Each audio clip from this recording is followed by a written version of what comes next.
It was a quiet Sunday afternoon when Emma, an avid collector of antiques, stumbled across a small, dusty shop tucked into a forgotten alley. The sign above the door read, "Whispering Relics."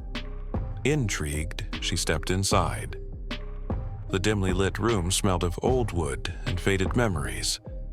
Among the clutter of trinkets, porcelain dolls, and tarnished silverware, a painting caught her eye. It was a portrait of a young boy, no older than 10. His face was pale, his lips trembling as though caught mid-sob, and his sorrow-filled eyes seemed to follow her. "Ah, the crying boy," the shopkeeper said, appearing from the shadows. He was an elderly man, hunched and wrinkled, his voice barely above a whisper. "A curious piece, that one.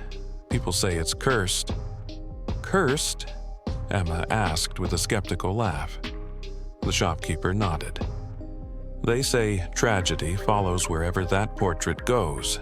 Fires, accidents, deaths. The boy's tears, they're not just paint." Despite the warning, Emma couldn't resist. She purchased the painting and hung it in her living room, dismissing the story as mere superstition.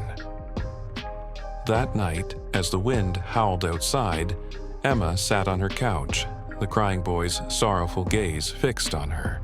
She swore she heard a faint sound, like soft crying. Dismissing it as her imagination, she went to bed. But sleep didn't come easily. The faint crying seemed to grow louder, echoing down the hallway. When she got up to investigate, the noise abruptly stopped.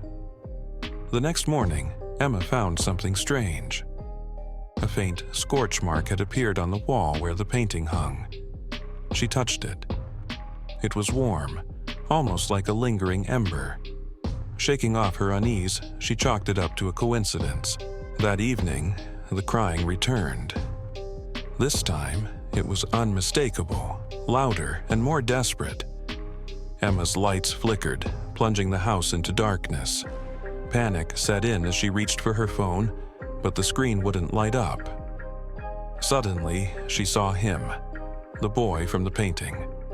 He stood in her hallway, his head hung low, tears streaming down his face. His whisper carried through the silence. "Why won't they let me go?" Emma froze, unable to respond. The boy lifted his head, revealing hollow, blackened eyes. The air turned icy as he stepped closer. "You took me," he said, his voice trembling. "Now you must feel my pain." Before she could scream, flames erupted around her, encircling the boy. The room filled with smoke and heat, but nothing burned. It was as if the fire came from nowhere, feeding on the air itself. Emma grabbed the painting and hurled it across the room. It hit the wall, and the flames vanished as suddenly as they had appeared. The boy was gone. Shaking, she packed the portrait and drove straight back to Whispering Relics. She threw the painting onto the shop's counter and demanded an explanation.